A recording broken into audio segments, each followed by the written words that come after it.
अतीत के बारे में जानना इतिहास कहलाता है, ये कल आपको बता दिए थे, और इससे पहले क्लास में इसमें सब कुछ बताया गया आपको। अब आपको बताना है इतिहास के ऊपर लिखी जाने वाली प्रथम पुस्तक हिस्टोरिकल। इतिहास का पिता कौन है? हेरोडोटस है। कौन है? हेरोडोटस की पुस्तक का नाम हिस्टोरिका है। नेचुरल हिस्टोरिका किसकी पुस्तक है? प्लिनी की पुस्तक है। बताइए हिस्टोरिका नाम पुस्तक में, हिस्टोरिका जो पुस्तक है ना, उसमें किसके मतलब बारे में चर्चा है? भारत और फारस के संबंधों के बारे में चर्चा हिस्टोरिका नाम पुस्तक में हमें देखने को मिलती है। ठीक है, ये हमारा हो जाता है। ये बताइएगा जो नेचुरल हिस्टोरिका पुस्तक है वो किन महोदय की है? प्लिनी की है। नेचुरल हिस्टोरिका पुस्तक जो है ना, उसमें किसके बारे में जानकारी मिलती है? तो भारत के पेड़ पौधे, पशुओं और खनिजों के बारे में जानकारी मिलती है नेचुरल हिस्टोरिका में। ठीक है, ये हमारा हो जाता है इसके अंतर्गत। ये बताइएगा जियोग्राफी का पुस्तक किसकी है? टॉलमी की। किसकी है? टॉलमी। ज्योग्राफी का पुस्तक मतलब ज्योग्राफी के बारे में बताती है, ये आपको ध्यान रखना है। अब बताइएगा मार्को पोलो। मार्को पोलो चीन की यात्रा और दक्षिण भारत के पांड्यों की यात्रा के संबंध में चर्चा जो की है किसने की है? तो मार्को पोलो के वृत्तांत में मिलती है आपको, ये आपको ध्यान रखना है। ये इंडिका पुस्तक किसकी है? मेगास्थनीज की। मेगास्थनीज किसका राजदूत था? सेल्यूकस निकेटर का राजदूत था। चंद्रगुप्त मौर्य के दरबार में आया था। ठीक है, तो उसी ने क्या किया था? एक पुस्तक लिखी थी इंडिका। इंडिका पुस्तक से किसके इतिहास के बारे में जानकारी मिलती है? मौर्य काल के बारे में जानकारी मिलती है, ये आपको ध्यान रखना है। ठीक है, ये याद है। अब नेक्स्ट बताइएगा अज्ञात लेखक की पुस्तक का नाम क्या है? पेरिप्लस ऑफ द एरिथ्रियन सी। क्या है?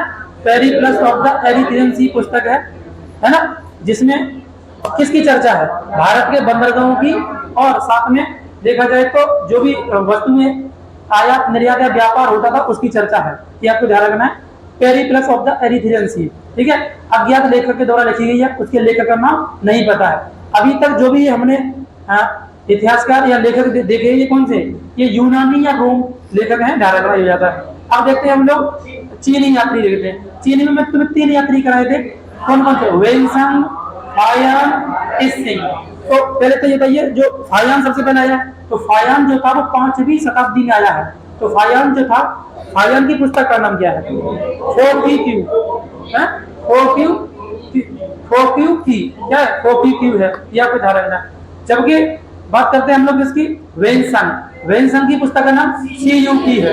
क्या है? सीयूकी। सीयूकी पुस्तक में किसका विवरण है? हर्षवर्धन के समय का। किसका विवरण है? हर्षवर्धन के समय का विवरण है। और हर्षवर्धन के समय ही कौन आया था? वेनसंग आया था। 7वीं शताब्दी। कब आया था? 7वीं। और इसने कब है? 7वीं शताब्दी। इसने क्या किया था? इसने त्रिपिटक के 400 कॉपियां बनाई थी। त्रिपिटक की कितनी कॉपियां बनाई थी? 400। त्रिपिटक का संबंध किससे है? बौद्ध धर्म से। किससे है? बौद्ध धर्म से है, ध्यान रखना है। समझना नहीं आ रहा? ये आएगा। और बताइएगा, ये बताओ उसके बाद हमने देखे थे अरबी यात्री। क्या देखे थे? अरबी यात्रियों के बारे में ये बताइएगा। जो अल बरूनी है, अल बरूनी, ये किसके समय आया था? महमूद गजनवी के साथ भारत आया था। इसकी पुस्तक का नाम क्या है? किताब उल हिंद। क्या है? किताब उल हिंद है अल बरूनी की पुस्तक का नाम। अल मसूदी मानसून के बारे में जानकारी देता है। अल मसूदी क्या है? भारत के मानसून के, या मानसून शब्द सबसे पहले किसने दिया है?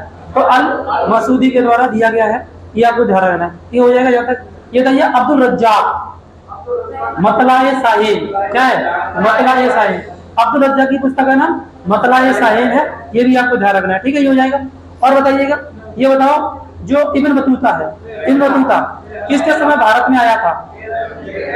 1333 में एमबीटी के समय। एमबीटी मतलब मोहम्मद बिन तुगलक के समय भारत में आया था। दिल्ली सल्तनत का राजा था तुगलक वंश का, है ना, एमबीटी, उसके समय भारत आया था। इब्न बतूता कहाँ का था? मोरक्को का। कहाँ का था? मोरक्को। इसके द्वारा किताब लिखी गई, इसके किताब का नाम रहला। तो रहला नामक जो भी किताब है उससे किस के वंश के बारे में जानकारी मिलती है? तो हम ध्यान रख सकते तुगलक वंश। तुगलक वंश में किसके? मोहम्मद बिन तुगलक के समय या दिल्ली सल्तनत के बारे में जानकारी मिलती है, ये आपको ध्यान रखना। यहाँ तक हमारा हो जाएगा। ठीक है, यही कह रहे थे आपको। प्रमुख यात्री क्या थे? इतने ही थे, आपको ये कर लेने थे। अब और बताइएगा, कुछ अभिलेख हमने पढ़ाए थे आपको, तो ना अभिलेख को भी रिकॉल कर लेते हैं। जो सबसे पुराना अभिलेख है उसका नाम क्या है? बोगज कोई का अभिलेख। क्या है? बोगज कोई का अभिलेख कहां से प्राप्त हुआ है? बोगज कोई का अभिलेख तुर्की से। इसे हम एशिया माइनर भी कहते हैं। क्या कहते हैं? Asia minor. ये 1400 बीसी का है। कितने का? 1400 बीसी का। एशिया माइनर 1400 बीसी का है। यह आपको ध्यान रखना। यह किसका अभिलेख है? डेरियस। किसका अभिलेख है? डेरियस का।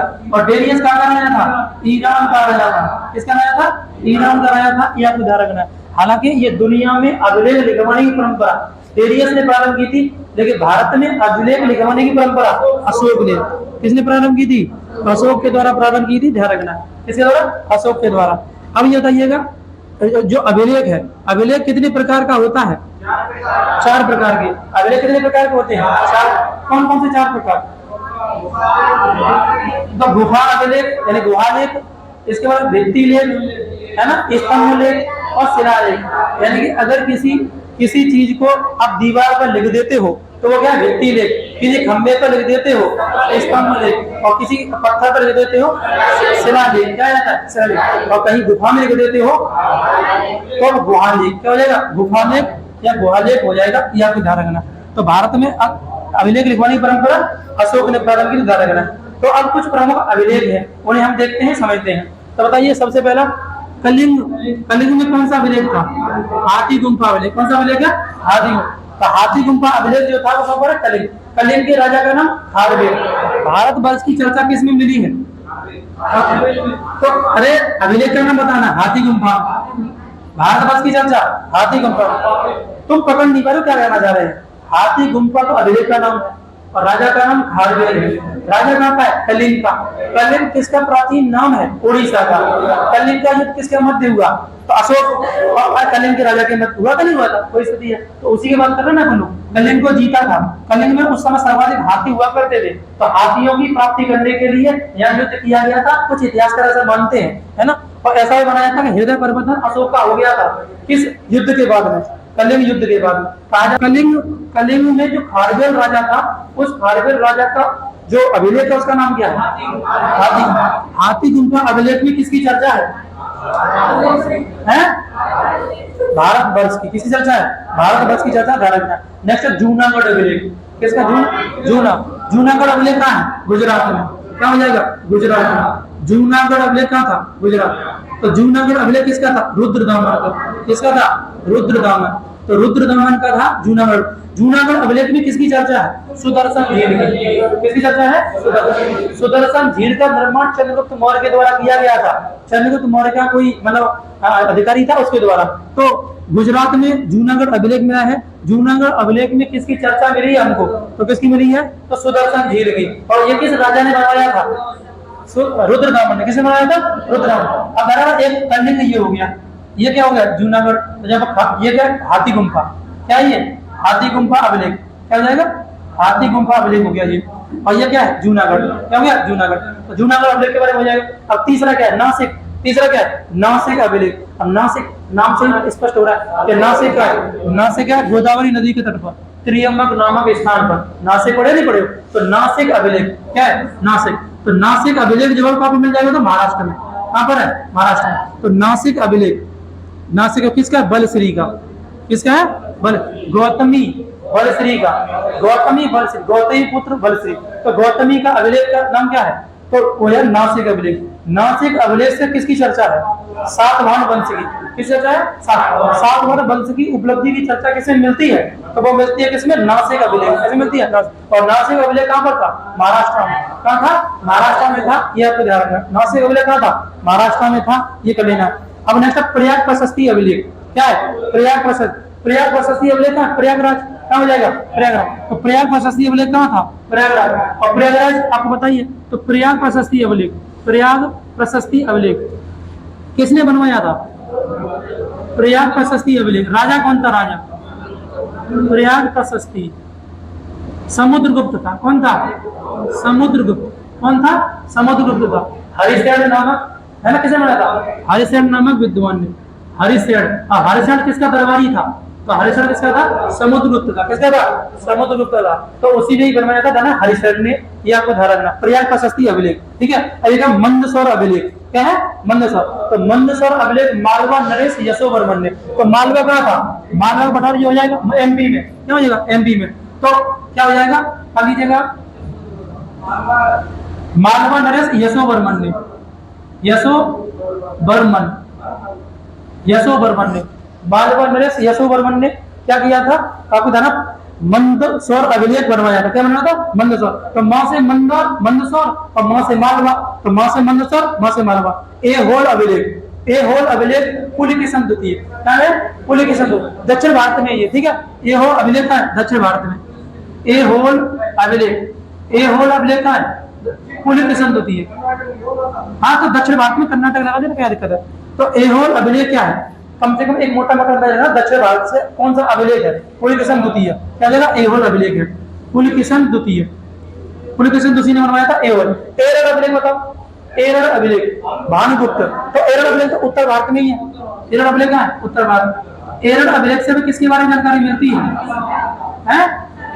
सती प्रथा। पहली बार सती प्रथा के साक्ष्य कहां से मिलते हैं? एरर अभिलेख। कहां से मिलते हैं? हालांकि हड़प्पा सभ्यता में क्या मिलते हैं? सती प्रथा के साक्ष्य मिलते हैं हड़प्पा सभ्यता से भी। ठीक है, गुजरात में एक जगह है, वहां से सती प्रथा के साक्ष्य मिले। देखिए अभिलेख के हिसाब से पहली बार कहां से मिले हैं? तो एरर अभिलेख से। एरर अभिलेख किसके द्वारा बनाया गया? भानुगुप्त के द्वारा बनाया गया था। यह भी ध्यान रखना है। नेक्स्ट ग्वालियर अभिलेख। तो ग्वालियर का राजा कौन था? भोज।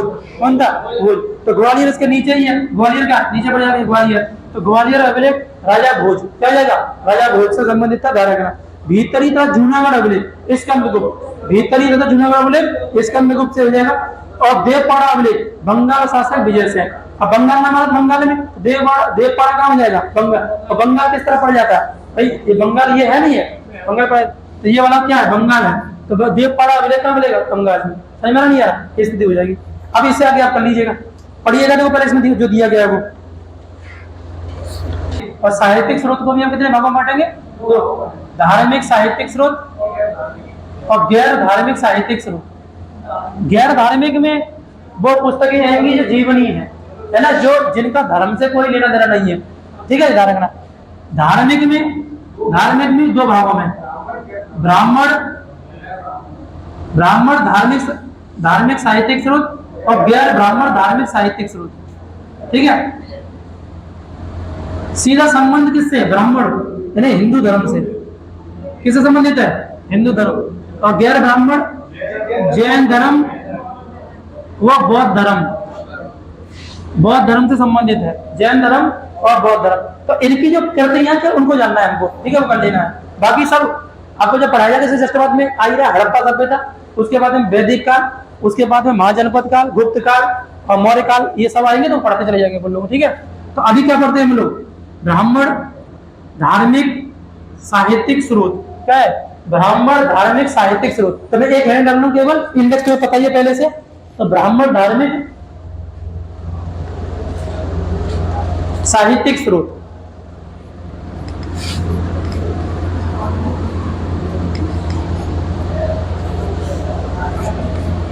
ब्राह्मण धार्मिक साहित्यिक स्रोत। इतिहास के स्रोतों में इनका भी बहुत बड़ा रोल है। इनका सीधा संबंध किससे है? हिंदू धर्म। किससे है? हिंदू धर्म से सीधा संबंध है। ध्यान रखना। इसमें तुम देखो तो क्या क्या आपके सामने आ सकता है? जो वेद है, पुराण है, उपनिषद है ना, आरण्यक है, ये सभी के सभी शब्द बने किसमें आ जाएंगे? इसी के अंतर्गत। इन्हीं को हमें जानना है। इनके बारे में थोड़ा थोड़ा आप जानते चले जाइएगा, आपका काम चल जाएगा। ठीक है, तो हम समझते हैं थोड़ा सा। तो सबसे पहले हम बात करते हैं वेद की। वेद कितने हैं? 4 वेद हैं। कितने वेद हैं? 4 वेद हैं। तो वेदों की संख्या 4 है। कौन कौन से 4 वेद हैं? तो पहला वेद कौन सा? ऋग्वेद, यजुर्वेद, सामवेद और अथर्ववेद। क्या हो जाएगा? अथर्ववेद। ठीक है, 4 वेद है। कितने वेद है? 4 वेद है। यहाँ पे ध्यान रखना। ऋग्वेद, यजुर्वेद, सामवेद, अथर्ववेद। ठीक है, सबसे पुराना वेद कौन सा है? और सबसे नवीनतम अथर्ववेद। कौन सा वेद है? अथर्ववेद। ठीक है, क्रम से लगवाया ये हो जाएगा। ऋग्वेद सबसे पुराना है। ठीक है, पांचवा वेद किसे कहते हैं? पांचवा वेद, पांचवा वेद पुराणों को किसे कहते हैं? पुराणों को बोलते हैं पांचवा वेद। पुराणों को क्या बोलेंगे? पांचवा वेद कहेंगे। धारा करना पूछे पांचवा वेद किसे कहते हैं? पुराणों को। यजुर्वेद का संबंध है यज्ञ संबंधी नियमों से, हम कह सकते हैं यज्ञ संबंधी नियमों से। सामवेद का संगीत से। किससे है? संगीत। अथर्ववेद का जादू टोना, जादू टोना, वशीकरण, है ना, वशीकरण से संबंधित कौन है? जादू टोना, वशीकरण सब कौन है? अथर्ववेद। कौन हो जाएगा? पेपर में से इतना नहीं आता, जादू टोना संबंधित वेद है अथर्ववेद। सामवेद संगीत से संबंध। यजुर्वेद यज्ञ संबंधी या धनुधर संबंधी जो नियम है किसमें? ऋग्वेद। तो ऋग्वेद में क्या है? ऋग्वेद सबसे पुराना वेद है और इसमें भी देखा जाए हाँ देवताओं की चर्चा है। क्या कर सकते हैं हम लोग? देवताओं की चर्चा है ऋग्वेद में। देवताओं, ठीक है, देवताओं डिटेल नहीं समझो। पूछेगा तुमसे वेद त्रयी किसे कहते हैं? वेद त्रयी, तो वेद त्रयी किसे कहेंगे? तो वेद त्रयी कहेंगे ऋग्वेद, यजुर्वेद और सामवेद को।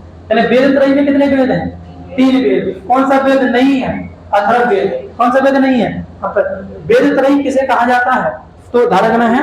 तो शुरुआत के जो 4 वेद हैं, 3 वेद, ऋग्वेद, सामवेद, यजुर्वेद। ऋग्वेद, सामवेद, यजुर्वेद, ये आपको ध्यान रखना है। ठीक है, अपरुष, अपरुषेय वेदों का अन्य नाम क्या है? अपरुषेय। क्या हो जाएगा? अपरुषेय। ठीक है, ध्यान रखना है। तो वेदों के बारे में हमें इतना आपको ध्यान रखना है। ठीक है, ये हो जाएगा। पांचवा वेद पुराणों को। पांचवा वेद किसे कहते हैं? पुराणों को। पांचवा वेद पुराणों को कहा जाता है, ये आपको ध्यान रखना है। वेदों के संकलनकर्ता कौन है? वेदों के संकलनकर्ता तो कृष्ण द्वैपायन वेद व्यास। कौन है? कृष्ण, है ना, द्वैपायन वेद व्यास। लिख लीजिएगा, बस हो गया तो नहीं। अब नेक्स्ट हम लोग बात करते हैं किसकी? अब है हमारे सामने आरण्यक। क्या है? आरण्यक। आरण्यक जो है, आरण्यक का मतलब होता है वैसी पुस्तक जो जंगल में लिखी गई है। आरण्यक का मतलब क्या है? वैसी। आरण्यक लिखा ना भैया, आरण्यक का मतलब क्या है? वैसी पुस्तक। वैसी पुस्तक, है ना, जिसको जंगल में लिखा गया हो। इसको जंगल, अरण्य, अरण्य, अरण्य मतलब जंगल का पर्याय होना चाहिए।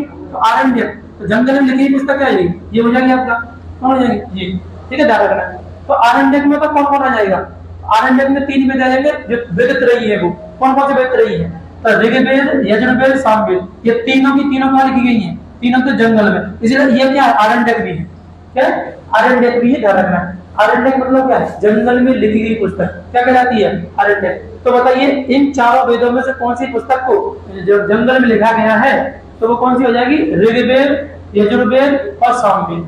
जो वेद त्रयी है ना, वही क्या करेंगे? आरण्यक करेंगे। हालांकि आरण्यक की संख्या कितनी? 7 है। कितनी संख्या? 7। तो 7 नहीं पढ़ना, तुम 3 अपने ध्यान दिएगा, ये हो जाएगा। क्लियर हुआ यहाँ तक? अपरुषेय किसे बोलते हैं? वेदों को। अपरुषेय किसे बोलते हैं? वेदों को कहते हैं, ये आपको ध्यान रखना। अपरुषेय किसे बोला जाता है? वेदों को। यहाँ क्लियर हुआ? कोई दिक्कत? कोई दिक्कत नहीं, बहुत बढ़िया। अब आगे देखो, ये तो इन सब में सर्वाधिक प्रसिद्ध वेद है। बताओ कौन सा है? अथर्ववेद सर्वाधिक प्रसिद्ध वेद। जन साधारण में सर्वाधिक प्रसिद्ध कौन सा था? लोग किसमें भरोसा करते हैं? जादू टोना में, वशीकरण में। करते नहीं करते? ये इसी में। ठीक है, ध्यान रखना। इसमें लोग तो ऐसे बहुत सारे बाबा है ही हर जगह कर चले जा रहे। ठीक है, ये करो, अंगूठी पहनो, वो करो, क्या करो। ठीक है, ये क्या करोगे ऐसे करके? समझ में नहीं आ रहा? तो ये कुछ सामान्य जानन कितने हैं? तो वेदांत की रचना क्या गई है? वेदों को समझने, देखो वेदों की भाषा बहुत टिपिकल भाषा है ना। आप ऐसे ही सामान्य करो, पढ़ नहीं, समझ नहीं सकते हैं आप। ठीक है, तो वेदों को समझने के लिए क्या करना होता है? वेदांग पढ़ना होता है पहले। तो वेदांग, वेदांग पहले वेद बता दिया, तो वेद, फिर आरण्य, आरण्य। अब क्या? वेदांग। क्या वेदांग? वेदांग क्या कहेंगे? वेदों को समझने के लिए, वेदों को समझने के लिए, ठीक है, जिनकी रचना की गई उनको बोलते हैं वेदांग। वेदों को समझने के लिए जिनकी रचना की उसे क्या बोलेंगे? वेदांग। वेदांग की संख्या कितनी है? 6। वेदांग की संख्या कितनी है? 6 है। अब 6 है तो कौन कौन सी है कर लीजिएगा। व्याकरण, ज्योतिष, निरुक्त, शिक्षा, कल्प, छंद, है ना। व्याकरण लिख लीजिएगा, व्याकरण, व्याकरण, ज्योतिष, निरुक्त और शिक्षा, कल्प और छंद। तो अगर तुम्हें वेद समझने हैं तो पहले आप इसे समझ लीजिएगा, खासकर व्याकरण वाले को। व्याकरण के संबंध पुस्तक पता है? अष्टाध्यायी। व्याकरण के ऊपर लिखी जाने वाली पुस्तक अष्टाध्यायी। किसके द्वारा? पाणिनि के द्वारा। चलो अष्टाध्यायी, अष्टाध्यायी, अष्टाध्यायी जो है व्याकरण के ऊपर लिखी जाने प्रथम पुस्तक है। और किसने लिखी थी? पाणिनि महोदय के द्वारा। सब नियम यहीं से लिए गए हैं। और ये मूल पुस्तक कौन सी है? अष्टाध्यायी। और अष्टाध्यायी पुस्तक ये की है, पाणिनि की है। किसकी है? पाणिनि महोदय की धारणा है। तो संहिता, तो बृहद संहिता पुस्तक का संबंध किससे है? ज्योतिष से। तो ये किसके द्वारा लिखी गई? 12 मिहिर, 12 मिहिर के द्वारा लिखी गई है। ये आपको ध्यान रखना है, 12 मिहिर किसके द्वारा लिखी गई है? 12 मिहिर के द्वारा लिखी गई है। इसे आपको ध्यान रखना है। समझ में नहीं आया?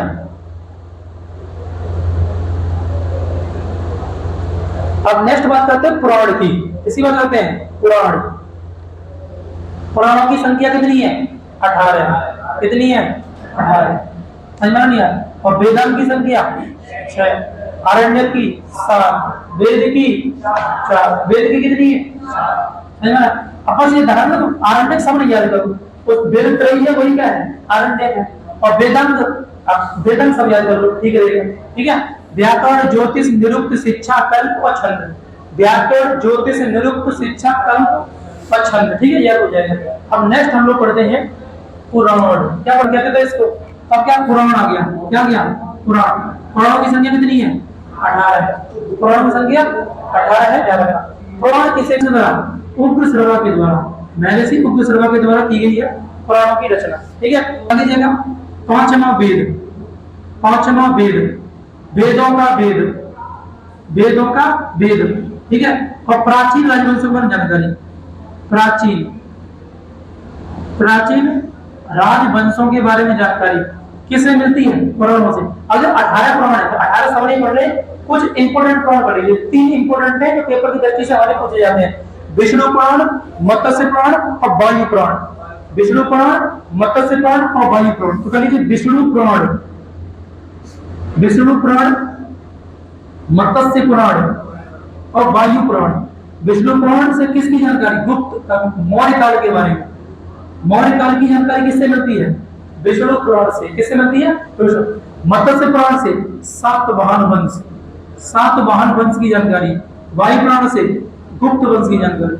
वायु पुराण से किसकी जानकारी मिलती है? गुप्त वंश की जानकारी। पेपर में छपने वाले शब्द समझ में नहीं आया? उपनिषद। उपनिषद की संख्या 108 है।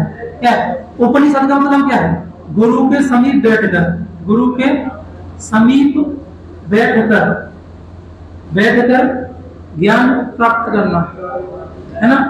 गुरु के साथ बैठकर ज्ञान प्राप्ति करना क्या कहलाता है? उपनिषद। उपनिषद ये हो जाएगा। बड़ी संख्या कितनी है? 108। संख्या कितनी है? 108 उपनिषद। कितनी संख्या है?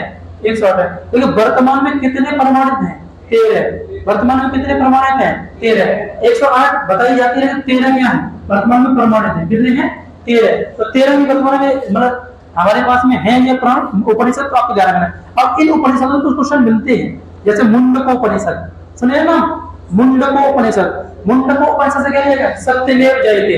लो, मुंडकोपनिषद, मुंडकोपनिषद, मुंडकोपनिषद। तो मुंडकोपनिषद क्या लिया? सत्यमेव जयते।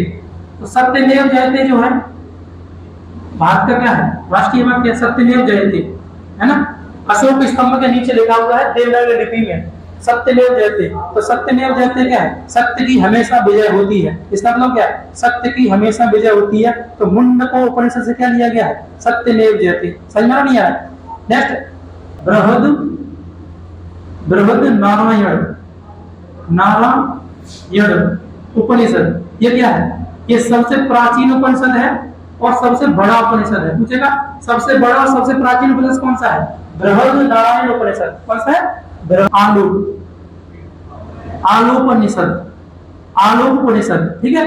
तो आलोक उपनिषद ये क्या है, सबसे नवीन उपनिषद है या सबसे बाद का उपनिषद है। इसकी रचना कब हुई है, अकबर के समय। कब हुई है, अकबर के समय। पूछेगा अकबर के समय किस उपनिषद की रचना हुई थी, आलोक उपनिषद की। किसकी रचना हुई है, आलोक उपनिषद की रचना हुई थी, ये आपको ध्यान रखना है।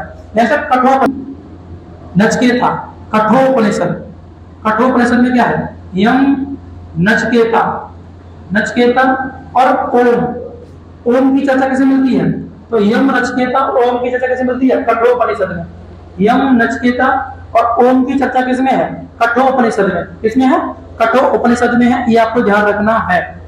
समझ आ नहीं है। तो नेक्स्ट क्या है, जवालोपनिषद, जवालोपनिषद। तो जवालोपनिषद में किसकी चर्चा, त्रिमूर्ति की। किसकी चर्चा है, त्रिमूर्ति। तो त्रिमूर्ति का मतलब क्या, ब्रह्मा विष्णु महेश। तो त्रिमूर्ति की चर्चा किसमें की गई है, जवालोपनिषद में। किसमें की गई है, जवालोपनिषद के अंतर्गत की गई है, ये आपको ध्यान रखना है, ठीक है। तो उपनिषदों के संबंध में जो इंपोर्टेंट फैक्ट है वो यही है। पेपर में बनने वाला प्रश्न सबसे ज्यादा क्या है, एक तो यही है, सत्य में जाते वाला सबसे रहता है, ठीक है। और ओम का भी आता है, ओम, ओम किसमें है, कठोपनिषद। किसमें है, कठोपनिषद में। टोटल उपनिषद कितने, 108। मुख्य रूप अभी कितने प्रमाणित, 13। उपनिषद का मतलब गुरु के समीप बैठकर तब किया गया ज्ञान उपनिषद के अंतर्गत, ठीक है। पुराण कितने हैं, 18। पुराण कितने हैं, 18 है। उनमें 3 पुराण इंपोर्टेंट है, कौन कौन से, विष्णु पुराण, मत्स्य पुराण, वायु पुराण। विष्णु पुराण का संबंध किससे है, मौर्य काल से। मत्स्य पुराण का सातवाहन वंश, किसे, सातवाहन वंश से। और वायु पुराण का गुप्त वंश, किससे, गुप्त वंश। जो उपनिषद का किससे संबंध है, उपनिषद का राजपूतों से। किससे, राजपूतों से। यानी कि ये किसके बारे में, राजपूतों से संबंधित है। राजपूतों से संबंधित उपनिषद है। किस संबंधित है, राजपूतों से संबंधित है उपनिषद, ठीक है। ध्यान रखना, राजपूतों को ज्यादा महत्व दिया गया है उपनिषद में। राजपूतों को सबसे ज्यादा महत्व किसमें दिया गया है, उपनिषद में। हालांकि महाकाव्य एक तो रामायण हो गया, रामायण, ये क्या, महाभारत, महाभारत। रामायण, रामायण की रचना किसमें हुई है, संस्कृत भाषा में। किसमें, संस्कृत भाषा में, ठीक है, संस्कृत में हुई है। किसके द्वारा की गई रचना, महर्षि वाल्मीकि के द्वारा, महर्षि वाल्मीकि के द्वारा। कहां पर की गई थी, बिठूर, बिठूर कानपुर, गंगा नदी के समीप कानपुर में, बिठूर कानपुर में। कितने श्लोक हैं, 24,000। कितने श्लोक हैं, 24,000। क्या बोलते हैं इसको, इस हिसाब से ये बोलते हैं चतुर्विंशति सहस्त्री संहिता, चतुर्विंशति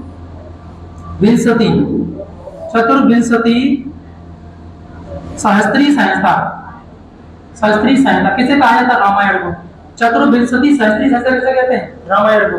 तो रामायण संस्कृत भाषा में लिखित है, रचना किसने की है, वाल्मीकि ने। कहां पर, बिठूर कानपुर में। श्लोक कितने हैं वर्तमान में, 24,000।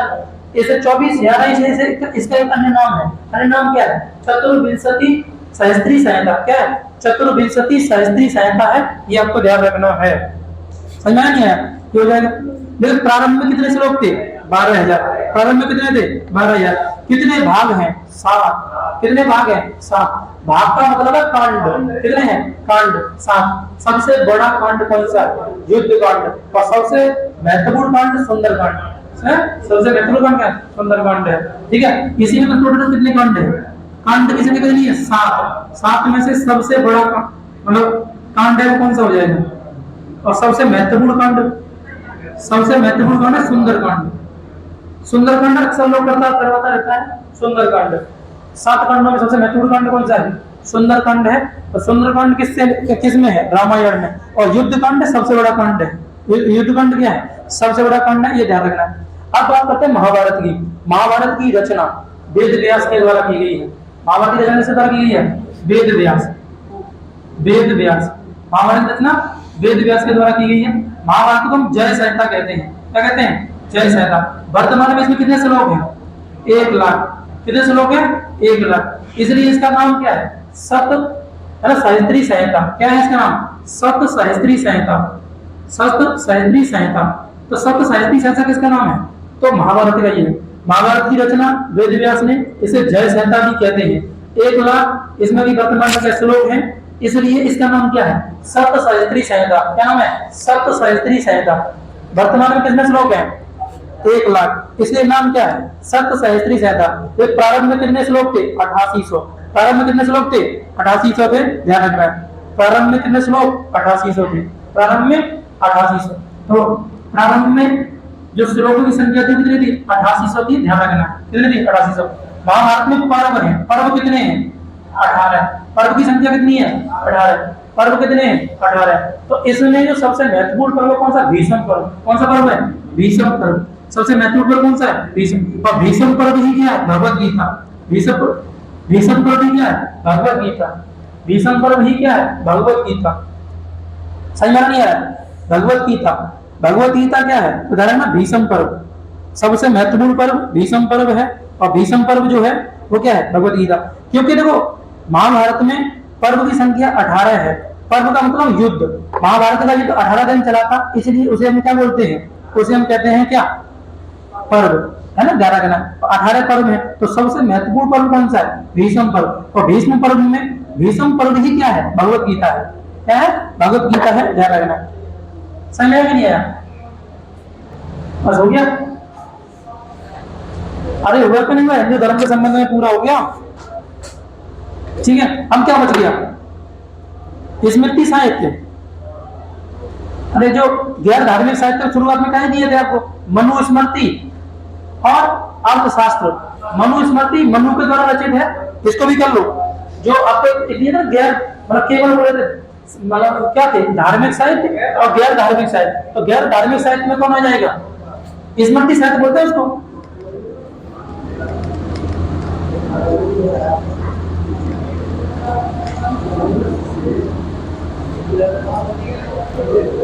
तो गैर धार्मिक साहित्य का लीजिएगा। गैर धार्मिक साहित्य, गैर धार्मिक साहित्य को स्मृति साहित्य भी कह सकते हैं। स्मृति साहित्य, इसमें कर लो मनुस्मृति। मनुस्मृति किसने लिखी है? मनु ने। किसने लिखी है? मनु ने लिखी है। ध्यान रखना, मनुस्मृति में सर्वाधिक जो दबाया गया है वो महिलाओं और दलितों को। महिलाओं और दलितों का सर्वाधिक इन्होंने क्या किया है? सर्वाधिक शोषण किया है इस पुस्तक में, महिलाओं और दलितों का। और कहा भी है जब जिस दिन अम्बेडकर जयंती होती है उस दिन सबसे ज्यादा किस पुस्तक का बहिष्कार होता है? तो मनुस्मृति का। किसका होता है? मनुस्मृति का सर्वाधिक क्या होता है? बहिष्कार होता है। ध्यान रखना। सही माना नहीं आ रहा? मनुस्मृति के बारे में अगर हम देखें तो मनुस्मृति में विवाह की आयु पुरुष के लिए 25 वर्ष और महिला के लिए 12 वर्ष की बात की गई है।